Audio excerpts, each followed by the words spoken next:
ఈ వీడియో చూసే ముందు మిగతా 17 పార్ట్స్ చూసి అప్పుడు ఈ వీడియో చూడండి. ఈ కథ మీకు పూర్తిగా అర్థమవుతుంది. హత్య జరిగిన రోజు ఇందు వాళ్ళ ఆఫీస్ హెచ్ఆర్ నాకు ఫోన్ చేసి ఏడుస్తూ ఇందుకి జరిగిన సంఘటన గురించి నాకు చెప్పింది. ఒక్క క్షణం కూడా ఆలస్యం చేయకుండా పరుగున సంఘటన జరిగిన స్థలానికి చేరుకున్నాను. అక్కడ రక్తపు మడుగులో పడున్న నా ఇందును చూసి చిన్న పిల్లాడిలా గుక్కపెట్టి ఏడ్చాను. అక్కడున్న అందరినీ ఎలా జరిగింది ఏంటి అని చాలా ఆరా తీశాను. కానీ అక్కడున్న అందరూ సమాధానం ఏమీ చెప్పకుండా మౌనంగా ఉన్నారు. నా దగ్గరికి ఇందు వాళ్ళ హెచ్ఆర్ వచ్చింది. ఆమె పేరు లక్ష్మి. ఆమెను కూడా నేను ఎలా జరిగింది అని అడిగాను. కానీ ఆమె కూడా నాకు తెలియదు. ఇక్కడున్న అందరిని కూడా నేను ఆరా తీశాను. కానీ నాకు అందరూ తెలియదు అనే సమాధానం చెబుతున్నారు. పోనీ ఆ చంపిన వ్యక్తి ఎలా ఉన్నాడో చూశారా అని అడిగాను. దానికి కూడా నా దగ్గర సమాధానం దొరకలేదు. అప్పుడే అర్థమైంది, ఇది ఎవరో ఇందు మీద కక్ష పెంచుకొని ప్లాన్ ప్రకారం చంపారని. వెంటనే నేను క్షణం కూడా ఆలస్యం చేయకుండా పోలీసుల్ని సంఘటన జరిగిన స్థలానికి పిలిపించి పోలీస్ కంప్లైంట్ ఇచ్చాను. ఇందుకు లక్ష్మి కూడా నాకు సహకరించింది. మర్డర్ జరిగింది 5 స్టార్ హోటల్ కాబట్టి పోలీసులు బాగానే వచ్చారు. వాళ్ళలో సిఐ కూడా ఉన్నారు. ఆ సిఐ నా దగ్గరికి వచ్చి, మీరేం కంగారు పడకండి, ముందు జరగాల్సిన కార్యక్రమాలు చూడండి. మీకు నేను మాట ఇస్తున్నాను, హంతకుడిని 10 రోజుల్లో పట్టుకొని మీ ముందు ఉంచుతాను అని చెప్పాడు. ఆ సిఐ నాకు అంత కాన్ఫిడెంట్గా చెప్పేసరికి ఆయన హంతకుడిని ఖచ్చితంగా పట్టుకుంటాడు అని ఆయన మీద నాకు గట్టి నమ్మకం ఏర్పడింది. సరిగ్గా 11 రోజులు ముగిసిన తర్వాత అప్పటికే ఇందు కర్మకాండకు మిగిలిన కార్యక్రమాలు ముగించుకొని ఇంట్లో ఇందుని తలుచుకుంటూ ఏడుస్తూ కుర్చీలో కూర్చొని ఉన్నాను. ఇంతలో కాలింగ్ బెల్ మోగితే డోర్ ఓపెన్ చేశాను.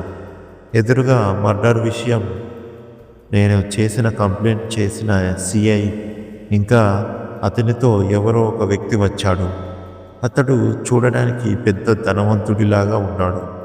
వాళ్ళిద్దరినీ లోపలికి పిలిచి కూర్చోమని చెప్పాను. కుర్చీలో కూర్చున్న వెంటనే, ఏమైంది సిఐ గారు, ఇందుని చంపిన హంతకుడు దొరికాడా? లేదు.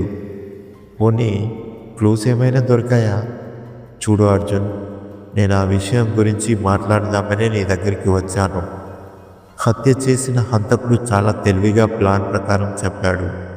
మేము ఎంత ప్రయత్నించినా మాకు చిన్న క్లూ కూడా దొరకలేదు. అందుకే ఈ కేసు క్లోజ్ చేద్దామని అనుకుంటున్నాను. ఏంటి క్లోజ్ చేస్తారా సార్? నేను కంప్లైంట్ ఇచ్చి కనీసం 1 రోజులు కూడా అవ్వలేదు. అప్పుడే కేసు ఎలా క్లోజ్ చేస్తారు? నిజం చెప్పాలంటే అసలు నువ్వు ఇచ్చిన కంప్లైంట్ ఎఫ్ఐఆర్లో రిజిస్టర్ చేస్తేనే కదా. వాట్? నేను ఇచ్చిన కంప్లైంట్ ఇంకా రిజిస్టర్ చేయలేదా? ఎందుకు అని కోపంగా అడిగాను. ఇదిగో చూడు అర్జున్, నువ్వు కోప్పడటం వల్ల ఎలాంటి ప్రయోజనం లేదు. ఇప్పుడు నేను చెప్పేది జాగ్రత్తగా విను.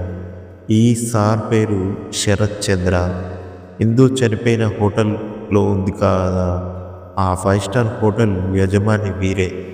ఇప్పుడు ఏం చేసినా ఇందు మళ్ళీ తిరిగి రాదు. గతం గతగా అనుకో. దానికి మూలంగా ఇదిగో ఈ డబ్బులు తీసుకో. వారితో పాటు తెచ్చుకున్న సూట్ కేసు ఓపెన్ చేసి అందులో ఉన్న డబ్బులు చూపిస్తూ, ఇందులో మొత్తం 10 లక్షలు ఉంది. ఈ డబ్బులు తీసుకో. ఇంకా కావాలంటే చెప్పు, ఇంకో 10 లక్షలు ఇస్తాం. అంతేకాని మళ్ళీ పోలీస్ కేసు అది ఇది అంటూ వచ్చావే అనుకో, తర్వాత పరిణామాలు చాలా దారుణంగా ఉంటాయి. అర్థం చేసుకో అర్జున్. నేను చెప్పిన మాట విను. కాముగా ఈ డబ్బు తీసుకొని సైలెంట్ అయిపో. ఛీ, ఒక పోలీస్ ఆఫీసర్ అయి ఉండి ఇలా మాట్లాడడానికి నీకు సిగ్గుగా లేదా? నువ్వు అసలు మనిషివేనా? ఒక మనిషి ప్రాణం నీకు అంత చులకననా? అయిపోయిందా? అసలు నీకు ఎవడ్రా పోలీస్ ఉద్యోగం ఇచ్చింది? అర్జున్, నువ్వు నన్ను ఎన్ని మాటలు అంటావో అను. నీ బాధ నాకు అర్థమైంది. కానీ నువ్వు పోలీస్ కంప్లైంట్ ఇస్తే నీ భార్య నీ దగ్గరికి తిరిగి వస్తుందా చెప్పు? పైగా నువ్వు ఇచ్చిన కంప్లైంట్ వల్ల ఆ హోటల్లో ఎవరైనా రావాలి అంటే అమ్మో ఆ హోటల్ సేఫ్టీ ఉండదు అని భయపడి రారు. అప్పుడు హోటల్కి ఎంత నష్టం వస్తుందో తెలుసా? అన్ని కోట్లు పెట్టి కట్టిన హోటల్ నీ వల్ల నష్టపోవాలా చెప్పు? మధ్యలో హోటల్ యజమాని ఇంటరప్ట్ అవుతూ, ఏయ్ ఆపు సిఐ, నీ సోది వాగుడు ఇందాకటి నుంచి నేను చూస్తున్నా. చూడు అర్జున్, ఏం జరిగిందో తెలియదు కానీ నీ భార్య చనిపోయింది. దానికి మేం బాధ్యులం కాదు. మర్యాదగా ఈ 10 లక్షలు తీసుకొని నోరు మూసుకొని ఉండు. లేదు కాదు కూడదు అంటావా? నాతో పెట్టుకున్న ఎవ్వడు ఈ భూమి మీద బ్రతికిలేడు. జాగ్రత్త. మళ్ళీ చెప్తున్నా, గుర్తుపెట్టుకో. మళ్ళీ నువ్వు కంప్లైంట్ అంటూ పోలీస్ స్టేషన్ వెళితే నిన్ను కూడా నీ భార్య దగ్గరికి పంపిస్తా, ఖబర్దార్ అని నాకు వార్నింగ్ ఇచ్చి అక్కడి నుంచి వెళ్ళిపోయారు. మరి ఆ తర్వాత మీరేం చేశారు? జరిగింది మొత్తం నేను నా ఫ్రెండ్ మాధవ్కి చెప్పాను. నా ఫ్రెండ్ కూడా శరత్ చంద్ర అంటే మామూలు వ్యక్తి కాదు. అతనితో పెట్టుకుంటే మనం అంతం. మనం కోరుకున్నట్టే. నువ్వు ఇంకా పోలీస్ కంప్లైంట్ ఇవ్వద్దు. ఎందుకు, నిన్ను కూడా కోల్పోవడం నాకు ఇష్టం లేదు. నువ్వు ఇంకా ఎవరి జోలికి వెళ్లకుండా సైలెంట్గా ఉండు. అలా చేస్తే మనకే మంచిది అని చెప్పాడు. దాని తర్వాత నేను పోలీస్ స్టేషన్కి వెళ్ళి కంప్లైంట్ ఇద్దామని వెళ్దామనుకున్నా. మాధవ్ నన్ను వెళ్ళనివ్వలేదు. ఇది అసలు జరిగిన కథ. ఇది చాలామందికి తెలియని నిజం. ఈ విషయం తెలియక అందరూ నన్ను సారీ సార్.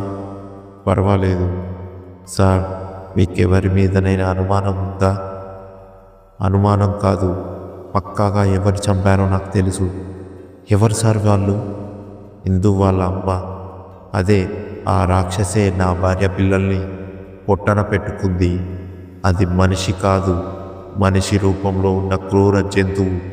అది నా కుటుంబం మొత్తాన్ని అంతం చేసి తీరుతా అని చెప్పి దాని మాట నిలబెట్టుకుంది. దాన్ని అసలు ఊరికే వదలకూడదు. Sorry sir. ఇందుకు జరిగిన విషయం గురించి ఏం మాట్లాడాలో కూడా నాకు అర్థం కావడం లేదు. అసలు ఒక తల్లి తన కూతురినే ఇలా చేస్తుందా? చి, అసలు మన ఆవిడ గురించి మాట్లాడకుండా ఉంటేనే బెస్ట్. గౌతమ్, ఇలా మాట్లాడుతున్నా అని ఏమనుకోకండి సార్. జరిగిందేదో జరిగిపోయింది. మనం ఇప్పుడు ఏం చేసినా మన ఇందు తిరిగి రాదు. జరిగింది మర్చిపోయి ఏదైనా పనిలో బాగా నిమగ్నం అవ్వండి సార్. అప్పుడు మీరు ఇందు విషయంలో కొంచెం డైవర్ట్ అవ్వచ్చు. సరే సార్, మీరు చెప్పినట్టే చేస్తాను. Thank you sir. సరే సార్, ఇక మేము వెళ్ళొస్తామని గౌతమ్ చెప్పాడు. అర్జున్, అన్నట్టు మీ పేరు చెప్పలేదు. నా పేరు గౌతమ్, వాడి పేరు రోహిత్. ఓకే గౌతమ్, అప్పుడప్పుడు వస్తూ ఉండండి. అయ్యో సార్, తప్పకుండా అని చెప్పి అక్కడి నుంచి నేను, రోహిత్ గాడు అర్జున్ వాళ్ళ ఇంట్లో నుంచి బయటకు వచ్చేసాం. వద్దు వద్దు అని నేను ఎంత చెప్పినా నువ్వు వినకుండా అర్జున్ చంపాడు అని అన్నావు. ఇప్పుడు చెప్పు, అర్జున్ చంపాడా? అదే నాకు అర్థం కావడం లేదురా. 100% అర్జున్ ఇందుని చంపాడని అనుకున్నాను, కానీ ఇక్కడి దాకా వచ్చాకే తెలిసింది 0% అని. పాపం రా, అర్జున్ ఇందు చచ్చిపోవడం వల్ల చాలా డిస్టర్బ్ అయ్యారు. ఇప్పుడు ఏం చేద్దాం? ఇందుని చంపించింది వాళ్ళ అమ్మే అంటావా? నిజాలు తెలియకుండా ఎవరు చంపారో మనం ఒక నిర్ధారణకు రాకూడదు. ఇప్పుడేం చేద్దాం? ఇప్పటిదాకా నువ్వు చేసింది చాలు. ఇక మీద నేను చేస్తా, నువ్వు నన్ను ఫాలో అయ్యి చాలు అని అన్నాడు గౌతమ్. ఇక గౌతమ్ ఇన్వెస్టిగేషన్ స్టార్ట్ అయ్యింది. తర్వాత ఏం జరగబోతుందో తెలుసుకోవాలనుకుంటే నెక్స్ట్ పార్ట్ కోసం వెయిట్ చేస్తూ ఉండండి. ఈ వీడియో కనుక మీకు నచ్చినట్లయితే లైక్ చేసి మీకేమనిపించిందో కమెంట్ రూపంలో తెలియజేయండి. అలాగే మరిన్ని వీడియోల కోసం మన ఛానల్ని సబ్స్క్రైబ్ చేసుకోండి. Thank you for watching our videos. Please do subscribe.